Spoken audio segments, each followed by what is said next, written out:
In the suffocating silence of a moonless night, a child's trembling finger etches forbidden symbols into the cold earth, numbers that whisper of stolen lives and unholy prophets. But what if those digits were God's own ledger, tallying sins that no master could erase? One girl's gaze pierces the veil, awakening a reckoning that hell itself couldn't contain. The air hung heavy with the scent of damp earth and blooming cotton, a deceptive perfume masking the rot beneath. Fairmont Plantation sprawled like a sleeping giant across the South Carolina lowcountry, its fields a vast white sea under the relentless sun, where the bowls burst open like wounds begging for harvest. It was 1843, a time when the nation's spine was built on the bent backs of the enslaved, and divine justice seemed a distant myth whispered only in hidden spirituals sung under cover of night. But in the shadows of this empire of cotton and cruelty, a spark ignited, a young soul whose mind danced with patterns unseen, numbers that pulse like the heartbeat of creation itself. Sarah, born into chains that bound not just her body but her very curiosity, was that spark. And in her awakening lay the seeds of a spiritual storm, where guilt would fester like an open sore, and redemption's price would be paid in revelations too terrifying to bury. From her earliest breaths, Sarah saw the world not as chaos, but as a divine tapestry woven with threads of order. The plantation's rhythms were her scripture, the crack of the overseer's whip echoing like thunder from a wrathful God, the mournful lowing of cattle in the distant pastures a lament for lost freedoms, the rustle of leaves in the ancient oaks a whisper of forgotten prayers. She was 8 when it truly began, that fateful summer when the heat shimmered off the red clay paths like hellfire rising. Her mother, Della, toiled in the big house, her hands calloused from scrubbing floors that gleamed with the false purity of whitewashed sin. Sarah, too young for the fields but old enough to mind the little ones, perched on a splintered log cradle under the shade of a gnarled pecan tree. The children around her laughed and chased fireflies in the fading light, their bare feet kicking up dust that glowed golden in the sunset. But Sarah's eyes, deep brown pools reflecting the world's hidden symmetries, were fixed on the horizon. She counted. Always counted. The fireflies, 73 in the first hour of dusk, their lights flickering like souls ascending to judgment. The children's footsteps, an average of 12 per minute for the boys, 9 for the girls, their rhythms sinking like a silent choir under an unseen conductor. The distant toll of the plantation bell, every 15 minutes during harvest, summoning workers like a call to penance. "Why you always staring off like that, Sarah?" one of the older boys teased, his voice cracking with the innocence soon to be stripped away. "You seein' ghosts?" She didn't answer, but inside, her mind whirred like the gears of some celestial machine. Ghosts? No. Patterns. Deviations that hinted at deeper truths, like the way the bell rang 13 times on Fridays, once extra, as if marking an unspoken curse. The plantation itself was a monument to human hubris, a sprawling testament to the Vance family's generational greed. Thomas Vance, the current master, inherited it at 23 after his father's horse threw him during a storm-lashed ride, a fall whispered by some as divine intervention for sins unconfessed. Thomas was a wisp of a man, his frame gaunt as if the weight of his ancestors' transgressions gnawed at his bones. His hair, the color of faded wheat, thinned prematurely, and his eyes, pale as winter sky, darted like those of a sinner evading God's gaze. Unlike his father, who ruled by instinct and iron fist, Thomas obsessed over records, as if ink and paper could absolve the moral debts accruing in his soul. "The numbers don't lie," he'd mutter to himself in the dim glow of his office lamp, but oh, how they could conceal until the right eyes beheld them. Fairmont's main house loomed on its hill like a false idol, its white columns rising stark against the blood-red clay soil, porch wrapping around like a serpent's coil. The air inside carried the faint tang of beeswax polish and pipe tobacco, masking the sweat-soaked desperation seeping from the fields. Outbuildings dotted the landscape, the smokehouse where hams hung like pendants of plenty, their salty aroma a cruel tease to starving mouths, the stables where horses stamped impatiently, their hooves echoing like judgments pounding at heaven's door, the cabins, crude wooden shacks huddled in rows, their thatched roofs sagging under the weight of endless rains and unspoken prayers. Beyond, the cotton fields stretched eternal, bowls fluffy as clouds but heavy with the blood of those who picked them. Sarah knew every inch, 1,200 acres, give or take the flooded swamps where gators lurked like demons waiting for the fallen. But beneath the surface prosperity simmered a spiritual malaise, a haunting legacy that manifested in the accountant's curse. The first, a fresh-faced youth from Charleston, fled after 6 months, his face ashen as if he'd glimpsed the devil in the debits. "The air here, it's poisoned," he stammered to the driver as he boarded his carriage, eyes wild with unspoken horror. The second, a stout Virginian with a ledger-sharp mind, endured a year before vanishing at dawn, leaving only a note stained with what looked like tear-smudged ink: "Send my wages north. I cannot bear the weight." Whispers among the enslaved spoke of shadows in the office, ledgers that bled red ink in the night, entries that shifted like living sins. The third, Herbert Crane, arrived like a prophet from another era, his frail form a vessel for wisdom long fermented. Sarah's first forbidden glimpse came at 9, during the void between accountants. Della, her mother, was summoned to cleanse the office, a sanctum sanctorum where Thomas guarded his secrets like a miser his gold. Della moved with the grace of one who had learned invisibility, her dark skin glistening with sweat in the humid air, her eyes downcast but sharp. "Stay back, child," she warned, her voice a low rumble like distant thunder. "Touch nothing but what I say." The room was a cave of knowledge, walls lined with shelves groaning under leather-bound tomes, their spines etched with years like gravestones: 1810, 1825, 1835. Dust motes danced in the shaft of sunlight piercing the window, illuminating the oak desk scarred by quill scratches, papers strewn like fallen leaves from a tree of knowledge forbidden to her kind. Sarah's heart raced, a drumbeat of curiosity and dread. The numbers leaped at her, columns marching like soldiers of fate, sums at the bottom heavy with meaning. 450 bales of cotton, 12 enslaved births, 3 deaths, each digit a silent scream of human cost. And the letters, oh, those curling mysteries, symbols that twisted like vines around her soul. SALE, one read, next to a figure that made her stomach churn, though she couldn't yet decipher why. Her hand hovered, fingertips tingling as if drawing power from the page, a spark of divine fire Prometheus-like. But Della's grip yanked her back, nails digging like thorns of warning. "Fool child. You wanna feel the lash? Or worse?" Her mother's eyes burned with terror born of love, a fear that echoed biblical admonitions: the knowledge of good and evil brings death. That night, in the cramped cabin where snores mingled with the chirp of crickets, Sarah knelt in the dirt floor, stick in hand. The moon's sliver light filtered through cracks, casting ethereal glow on her etchings. Numbers first, 1, 5, 247, the steps to the creek, a path to freedom in her dreams. Then letters, clumsy approximations, the circle O, the cross T, the snake S. Each stroke felt like communion with a higher power, a secret dialogue with the Creator who numbered the stars and hairs on every head. Della stirred. "What madness, girl!" Her sigh was weary, laced with resignation. "Those marks, they're the master's chains in paper form." But Sarah pressed, "Teach me, Mama. What do they hide?" Della's whisper carried the weight of generations. "They tally our worth in dollars, our sins in silence." But reading? That's the serpent's apple. Forbidden by law, punished by whip or sail. Knowledge tempts rebellion, child, like Eve in the garden, biting into ruin. Yet Sarah's soul rebelled quietly, a spark of divine defiance. If God made numbers, she thought, why hide them from us? Themes of guilt gnawed at her, the plantation's prosperity built on stolen labor, a sin crying out like Abel's blood from the ground.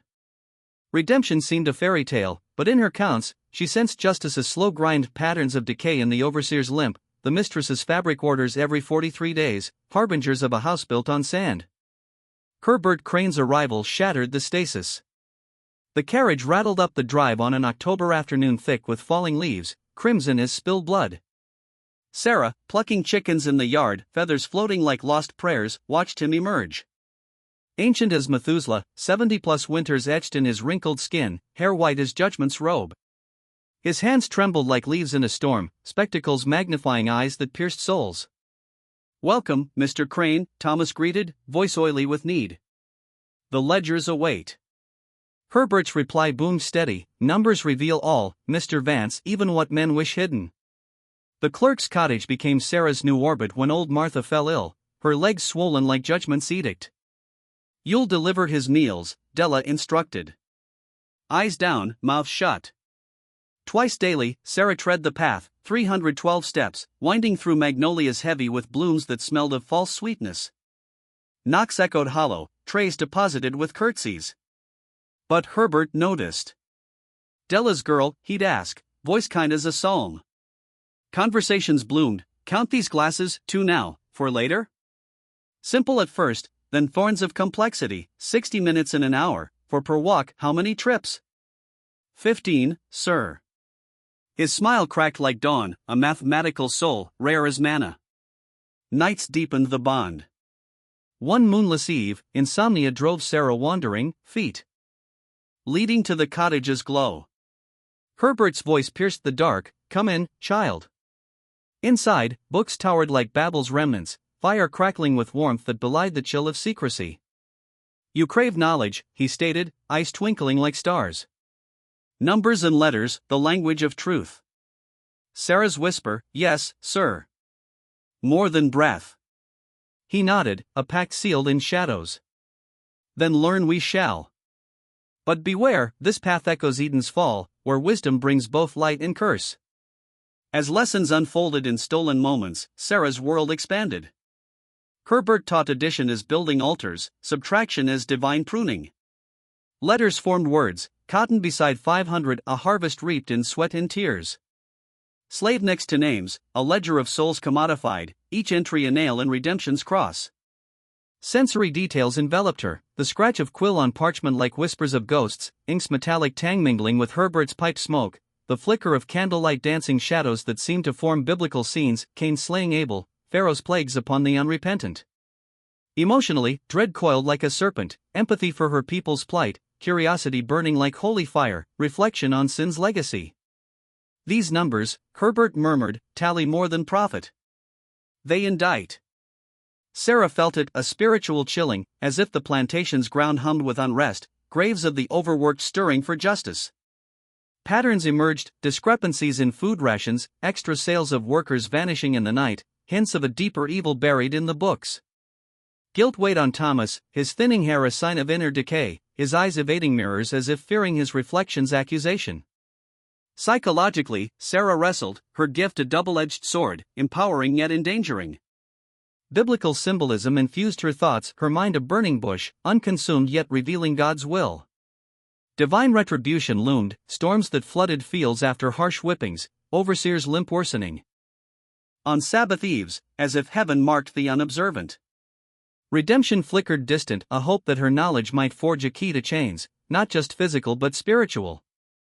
Historically, the era pulsed real, South Carolina's 1840s, anti-literacy laws ironclad since the Stono Rebellion, fear of uprisings like Nat Turner's Holy War.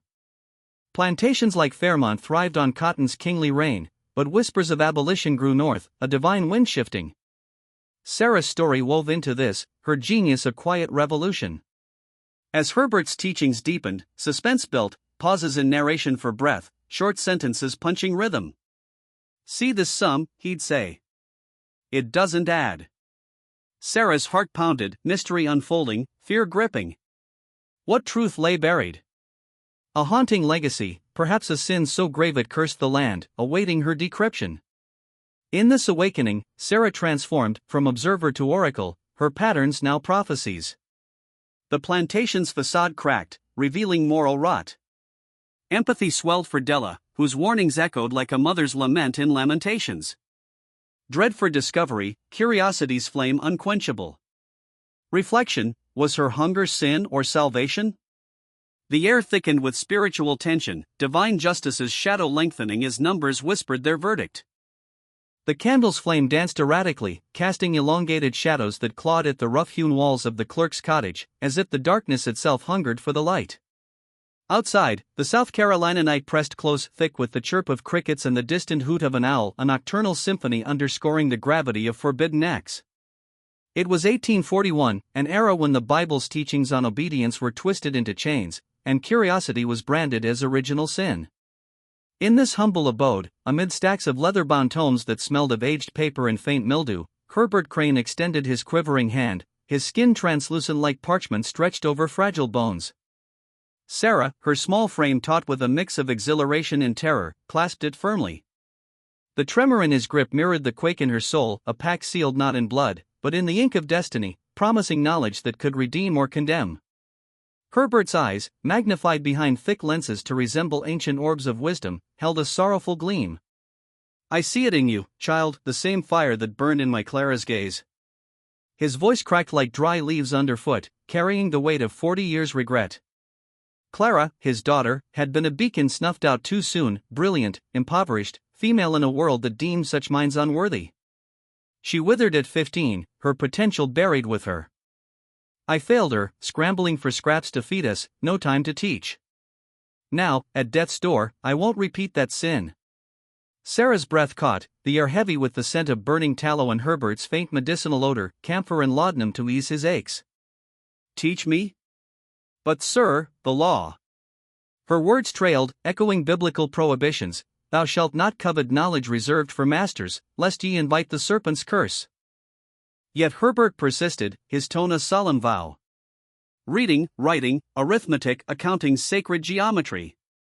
But heed this, discovery means the lash for you, chains severed from your kin, perhaps a noose.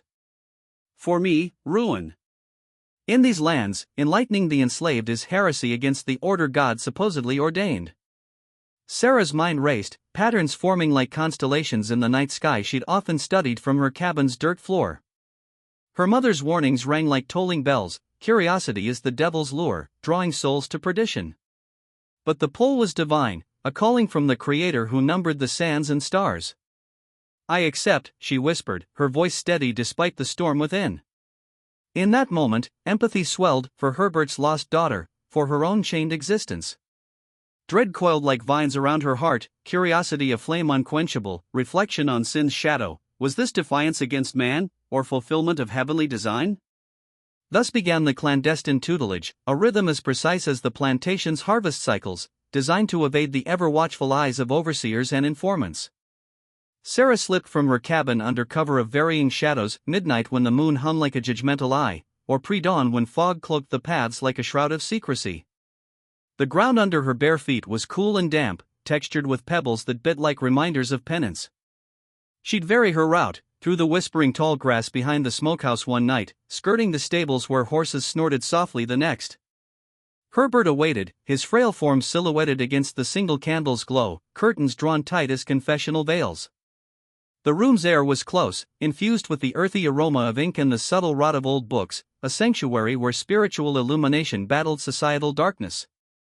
Numbers came first, the foundation of all, as Herbert deemed them God's own language, pure, logical, unyielding. You count the world, Sarah, but can you capture it on page? He'd unfurl a blank sheet, its crispness a luxury she'd never touched, and demonstrate the straight slash of one, evoking a solitary soul standing firm, the graceful curve of two, like Eve's tempting arc, zero's empty circle, symbolizing the void before creation or the abyss of ignorance.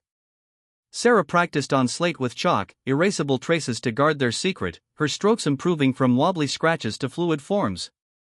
The scratch of chalk on slate echoed softly, a rhythmic prayer. Place value unfolded like layers of scripture, ones as earthly beginnings, tens as communal bonds, hundreds as vast multitudes. 23, 2 tens, 3 ones, a microcosm of order. Sarah's mind lit up, patterns aligning like divine providence. Addition stacked vertically, like building altars to accuracy, subtraction borrowed like grace extended in shortfall. Multiplication bloomed as repeated blessings, division as equitable judgment. Emotionally, each lesson carved deeper, empathy for Herbert's patience, his coughs rattling like chains in his chest, dread of footsteps outside, hearts pounding in unison, curiosity exploding into wonder as abstractions became tangible. Reflection haunted her, these symbols mirrored biblical parables, the multiplication of loaves, the division of kingdoms. Spiritually chilling, she sensed divine retribution in the numbers' unforgiving truth, a ledger where sins accrued interest, awaiting apocalyptic audit. Letters followed, arbitrary as man's laws yet potent as incantations. The alphabet's 26 guardians, A's sharp peak like a mountain of aspiration, B's curves soft as maternal embrace. Capitals bold as prophets' declarations, lowercase humble as servants' whispers. Sounds twisted contextually, C as in cat, sly and quick, CH as in church, resonant with hypocrisy. Sarah memorized in nights blurred by fatigue, her slate a palimpsest of erasures. Words emerged, cat, evoking the stealthy plantation felines that prowled for scraps. Dog, loyal yet chained like her people. Reading flowered before writing, safer to harbor in mind's vault. Herbert's books opened worlds, simple tales of moral reckonings, where virtue triumphed over vice, echoing redemption's promise. Della knew, her mother's intuition sharp as a sickle. Sarah's weary returns at dawn, eyes shadowed like bruises from sleepless vigil, betrayed the truth. Yet Della shielded, weaving excuses like protective spells. She tended a fevered babe, or extra chores from the mistress. Silent complicity, perhaps born from Della's own stifled yearnings, a woman who'd glimpsed freedom's edge in youth but been yanked back. Whispers in the dark cabin, straw mattress prickling Sarah's skin, tread lighter than shadows, child. I do, mama. Deeper caution, some falls no hand can catch. Della's voice trembled with love's terror, biblical in its lament, like Rachel weeping for her children, foreseeing whips and auctions as Pharaoh's plagues. By 11, Sarah deciphered sentences, words flowing like rivers of revelation. At 12, she devoured passages, unfamiliar terms intuited like prophetic visions. Then came the sanctum, the office, on a Sunday when Vance visited kin, the big house echoing empty as a tomb. Herbert's note summoned her under guise of aid, his shakes rendering fine work arduous. The door creaked open to familiar scents, polished oak, dried ink, faint tobacco from Vance's pipe. Shelves loomed with ledgers, no longer enigmas but chronicles awaiting her gaze. Herbert at the desk, ledger splayed like an open Bible. Behold the plantation's sole transactions as testaments. He traced entries, dates crisp as judgment days, items listed with quantities and costs, cottonseed, tools, each a thread in greed's tapestry. Sales swelled with staggering sums, 1,000 bales for $50,000, a fortune built on broken backs. Expenses deducted like tithes withheld, $23,000 outlaid, debts serviced as penance. Profit emerged, $15,000, a golden calf idolized. But darker pages beckoned, the human ledger, a catalogue of souls commodified. Names etched, Della, $900, Sarah, $600, lives appraised like livestock at market. Births as asset accruals, deaths as debits, sales as transfers of divine image bearers. Sarah's throat tightened, empathy surging for the vanished. Marcus sold south, Betty's grave a loss of $400. This is injustice inscribed, Herbert intoned, numbers unlying, even as men deceive. Spiritually, it chilled, biblical symbolism abounded, humans as chattel echoing Pharaoh's bondage, values assigned like Judas's 30 pieces. Guilt festered in Sarah's chest, the plantation's prosperity a sin against heaven, inviting retribution like Sodom's fire. Herbert's revelation, aid me, for my hands betray. His tremors worsened, heart faltering like a candle guttering. Train as successor, in secret.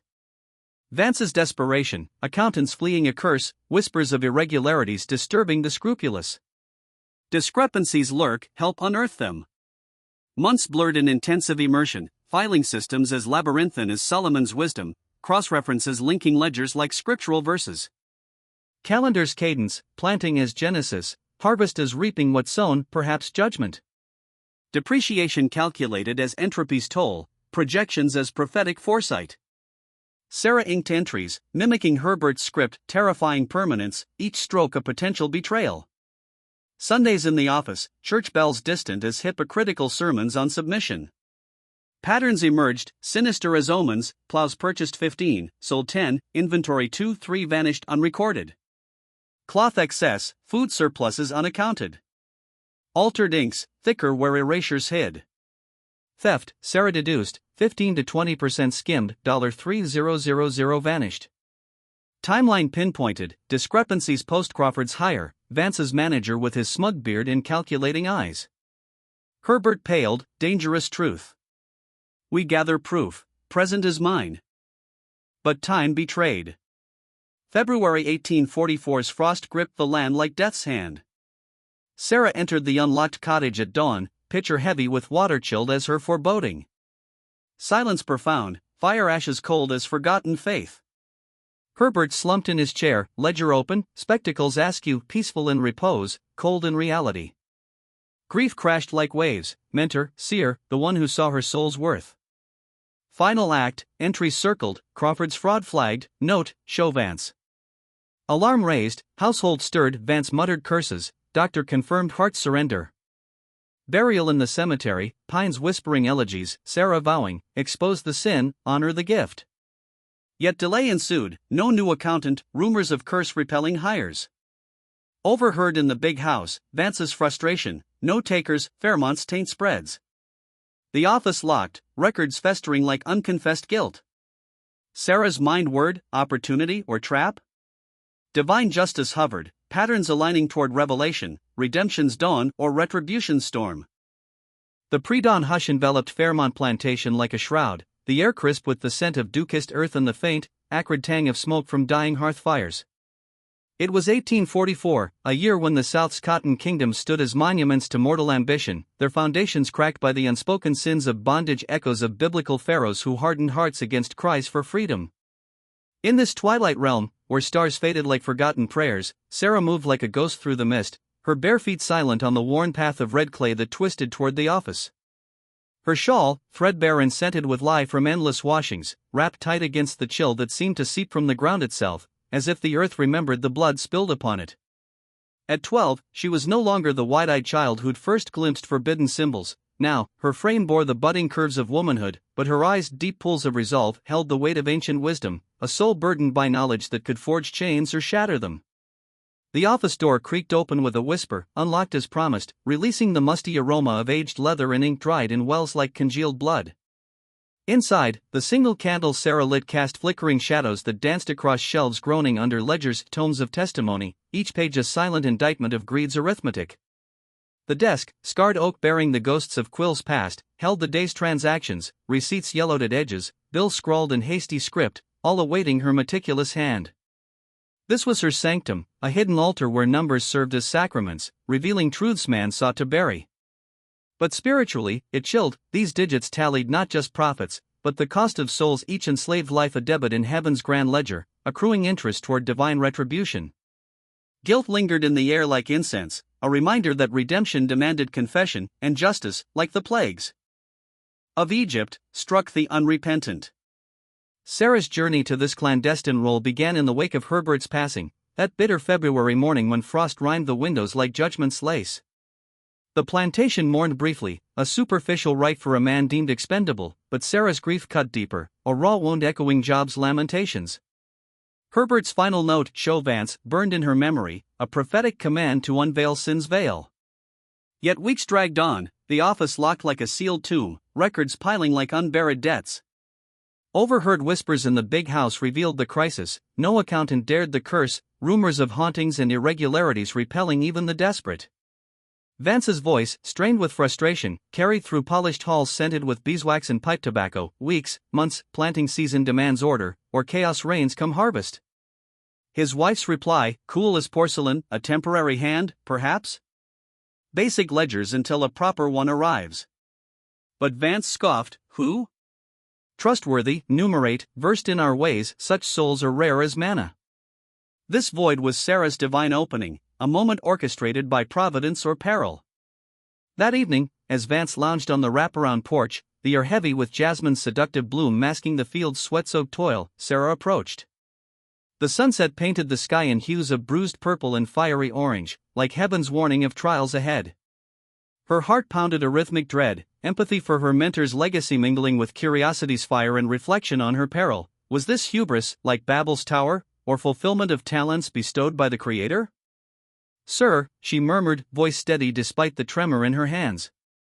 Vance's pale eyes lifted, surprise etching his thinning features. "What?" She extended the folded paper, its edges crisp as accusation, "From Mr. Crane, sir. For your eyes if he passed." Unfolding it under the lantern's glow, Vance's brow furrowed like plowed earth. "Discrepancies? Explain." Sarah did, her words measured as scripture, purchases mismatched inventories, inks altered like falsified testimonies, patterns of theft systematic as Satan's temptations. Vance's expression shifted, skepticism yielding to intrigue, then shadowed concern, his whiskey glass forgotten, amber liquid catching light like trapped fire. "How do you know this?" The question hung heavy, laden with implication. "He taught me, sir." His hands failed, I aided at copying, adding, learning the weave of numbers. Vance's laugh was hollow, echoing the spiritual void. An enslaved girl, bookkeeper? Preposterous, perhaps unlawful. Yet curiosity won. He led her inside, unlocking the office with a key that clinked like judgment's gavel. Tests followed, cinematic in their intensity, ledgers flung open, columns pointed like accusatory fingers. Read this. Sarah's eyes scanned, September 42, 750 bales to Anderson, $37,500, payment October. Sums demanded, $2,342. Complex queries piled, each answered flawlessly, her mind a divine abacus. Vance's amazement bordered unease, his voice a mix, irregular, but remarkable. The pact formed in that dim room, spiritually charged, officially, I manage. You work shadows, dawn and dusk, unseen. Better quarters, food, protection, for perfection. It wasn't liberty, but a shadowed grace, redemption's whisper amid bondage.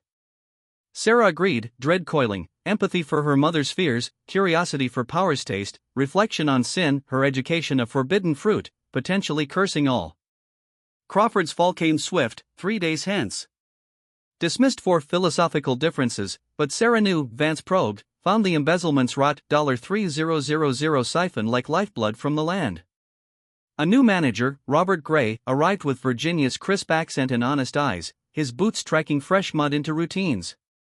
Sarah's double existence bloomed, for 30 awakenings in the cabin's gloom, Della's watchful gaze like a guardian angel's, silent treks.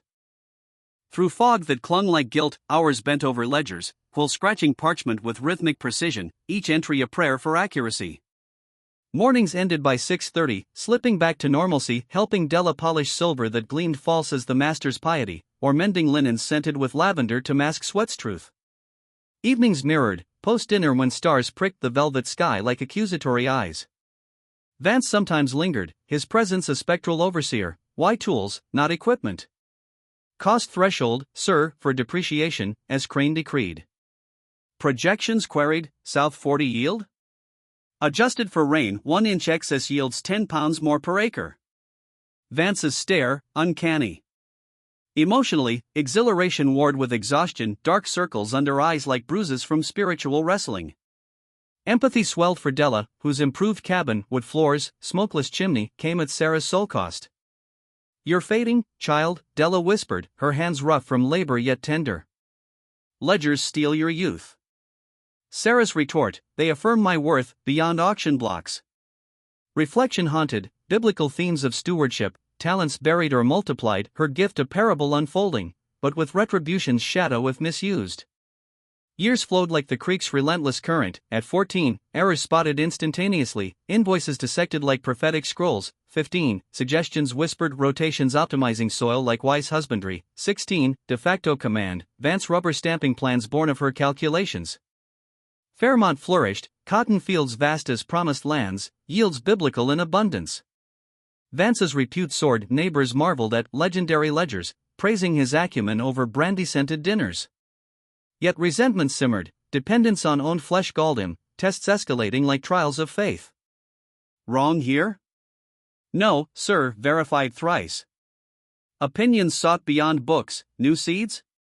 Risks weighed, data recited from memory's vault. Power accrued invisible, a.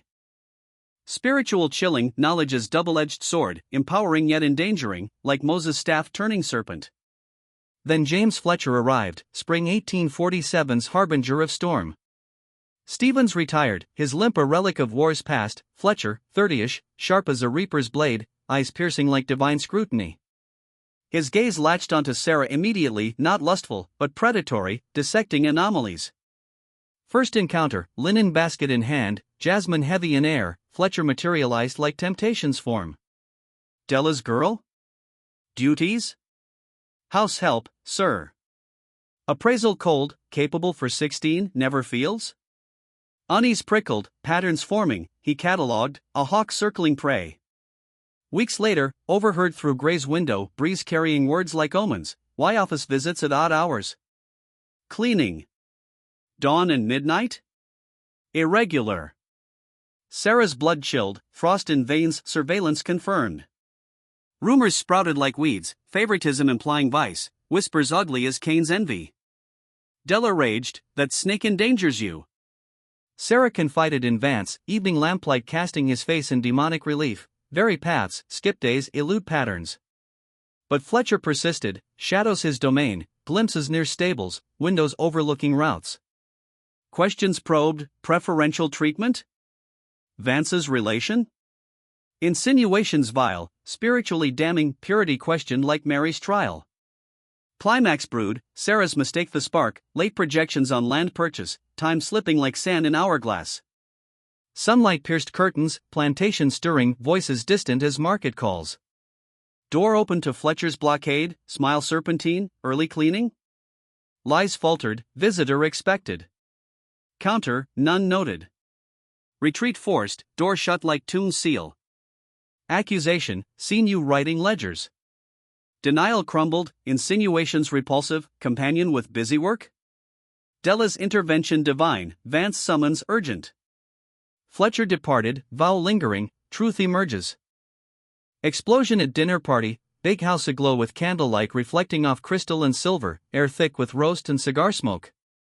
Guests, Patterson, Harrison, Carroll, cotton barons in fine linen, discussing prices like Pharisees tallying tithes. Praise flowed, profitable secret? Vance, planning, records. Carroll, legendary ledgers, excellent accountant? Myself. Fletcher interjected from shadows, voice thunderous, false. Silence profound as grave's hush. Not your work.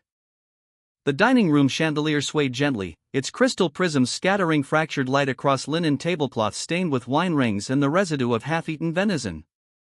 The air hung thick with cigar smoke, the sharp bite of brandy, and the undercurrent of unease that follows exposed secrets. It was late spring 1847, when cotton prices wavered like a false prophet's promises, and the South's grand houses concealed fractures deeper than any ledger could hide. Sarah stood in the shadowed corner, pitcher balanced on her palm, the cool glass sweating against her skin as if the room itself perspired guilt. Every eye had turned toward her, Patterson's incredulous stare, Harrison's furrowed brow, Carroll's calculating squint, while Fletcher's voice sliced through the silence like a whip's crack, a 16-year-old slave girl who shouldn't even know her letters, let alone run your empire's finances. Gasps rippled outward, a collective intake of breath that seemed to draw the oxygen from the room. Sarah felt the weight of those gazes like chains newly forged, her heart a drumbeat echoing biblical warnings, the proud shall be humbled, the hidden revealed. Vance rose slowly, his thin frame rigid, pale eyes flashing fury and humiliation in equal measure. Dismissed, Fletcher. Off my land by dawn. But Fletcher pressed, Winebold, they deserve the truth you've paraded as genius while she tallied your sins. Harrison leaned forward, voice low, Vance, deny it. Tell us it's madness. In that suspended moment, Vance faced the abyss, the choice between outright lie or partial confession to salvage what remained. He chose deflection, voice measured as a banker's quill, a grain of truth, twisted by malice. After Crane's death, the old man trained a household girl in basic copying. Filing clerical drudgery. I permitted it for convenience. She transcribes what I calculate, organizes what I decide. The decisions, the strategy, mine alone. Skillful half-truth, admitting shadow to conceal the substance. Carroll frowned, irregular, Vance, even clerical work by an enslaved child risks scandal. Vance's reply carried forced calm, temporary necessity. Trustworthy, discreet. Fletcher sees phantoms. Fletcher's bitter laugh cut deep, phantoms? I've watched her pen fly across ledgers, calculating futures you claim as your own. Vance silenced him with a gesture, security dragging the overseer away amid protests. Guests departed swiftly, excuses thin as summer clouds, leaving the house echoing with unspoken accusations. Within days, whispers spread like wildfire through county roads, Vance's ledgers legendary, yet authored by bound hands. Some called Sarah prodigy, others whispered darker motives for her privileges, favors bought with silence or worse. Reputation hemorrhaged, partners demanded audits, agricultural meetings met with sidelong glances, murmurs questioning whose mind truly steered Fairmont's prosperity. 3 days later, Vance summoned Sarah to his study, the room dim with drawn curtains, scented with pipe tobacco and defeat. The arrangement ends, he stated flatly. Scandal poisons everything. She nodded, unsurprised yet hollowed. I'll hire from Charleston someone untainted. Prepare the books for handover, guides, indexes, simplicity for mediocrity. Regret flickered in his eyes, fleeting as candle gutter. You did more than copy. You know this place's soul and numbers better than I. Grateful, under different stars. Forget it all, Sarah. For safety. As if 4 years of patterns could vanish like morning mist. Her final labor stretched 3 weeks, master index mapping ledgers like scripture concordances, step-by-step rituals for sales, payrolls, depreciations, templates for reports that masked complexity. Amid the work, anomalies surfaced, new discrepancies, subtle as sin's first whisper. Textile purchases inflated, quantities vast yet inventory barren, distributions recorded but never realized. Sarah knew the cloth allotments intimately, helped Della measure bolts for threadbare garments. Signatures, Vance's own. Pattern crystallized, started 1845, post-massive loan from Bank of Charleston, $12,000 annual payments, collateral the very land. Deeper delving uncovered origins, 1836 ledger, father's deathbed debts, gambling, failed ventures, consolidated into mortgage. Vance inherited like inherited curse. Plantation not sovereign, caretaker on borrowed time. Profits declined, cotton prices falling, yields faltering, insufficient for debt service. Foreclosure loomed. Vance skimmed, inflated orders, diverted funds to secret cash, preparing flight when collapse came. Sarah had been shield, loyal, silent, irreplaceable, hiding theft behind flawless facades auditors praised. Dawn found her resolute. Truth, though destructive, demanded release. She compiled evidence, entries flagged, loan documented, shortfalls calculated, explanation concise, systematic embezzlement from mortgaged asset. 2 copies, one sewn into mattress lining beside hidden journal seeds, other slipped between ledger pages with unsigned note, verify textiles against reality. Trace funds. Numbers confess what men conceal.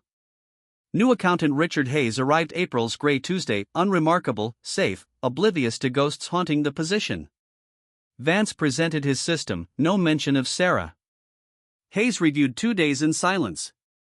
Third morning, voices rose through office window. Sarah lingered nearby, basket pretext. Discrepancies glaring, Hayes insisted. Cloth quantities impossible, prices suspect, embezzlement? Vance strained, mistake, perhaps prior error. And this note, specific, expert. Someone intended exposure. Vance, my former assistant, sabotage. Hayes firm, her insight exceeds basic. Bank mortgage requires reporting. Irregularities, legal duty. Vance vanished that night, horse-saddled, bag packed, riding Charleston ward under moonless sky. Mrs. Vance's distress rippled through quarters. Hayes dispatched urgent missive to bank. Representative Williams arrived swiftly, stern, efficient, ledger devouring. With Hayes, they dissected records, flagged entries multiplying like plagues. Third day, staff assembly, Vance defaulted criminally. Bank assumes control. Operations continue, sale imminent to recover debt. Fear cascaded, families facing separation, sail south where hope died. Williams summoned Sarah next morning. Office austere, ledgers open like accused on trial. You maintain these? Hayes neutral beside him. Sarah met their gaze, assisted Crane, basic skills. Williams dry, basic? Explain this future's hedge. She did it precise, unflinching. Williams held her note, yours? Yes, sir. Truth matters. Pause heavy, expertise undeniable. Integrity rare. Interim, you manage ledgers, Hayes public face. Protected status, you, mother, guarantees in sale, no separation, administrative roles, valued owner. Not emancipation, but covenant, value recognized, waste averted. Why? Sarah asked. Williams, business, Miss Sarah. An honor. Your note shamed lesser men. Della, summoned, nodded assent. Sarah accepted. November 1847, Randolph's purchased younger, pragmatic, accepting bank stipulations. Sarah's role continued, veiled yet essential opinions occasionally sought directly, respect tempered by lost chains. Yet privately, new ledger born, hidden journal, ciphered script shielding danger. No prophets here, humanity's account. Names inscribed with dignity, births as miracles, deaths as mourned passages, bonds of love noted despite illegality. Small resistances chronicled, tools lost, food shared, coded spirituals carrying escape's promise. Joys preserved, unauthorized weddings danced under stars, children's laughter, gardens defying barren rations. Journal grew across years, testament against reduction, souls beyond valuation, resilience amid cruelty. Hidden same mattress lining, danger constant yet compulsion divine, truth must endure where numbers lied. Long after post-war, emancipation's dawn, renovations unearthed tin box in cabin wall. Yellowed pages, cipher cracked after weeks. Historians marveled, intimate chronicle 1847 to 1861, enslaved lives in vivid detail, education improbable, script matching old ledgers. Fragments surfaced, sale bill noting literate, skilled in accounts, bank letter praising colored girl maintaining Fairmont with exceptional skill. Debates raged, authenticity, origins, but journal's power undeniable, counter-ledger to plantation's cold arithmetic. Sarah's dual legacy, financial steward preserving empire's illusion, then chronicler preserving humanity's truth. Numbers measured wealth, stories measured worth. In the end, only one endured, her voice, once silenced, speaking across centuries. The enslaved were never mere figures, but bearers of divine image, whose stories heaven itself would not forget.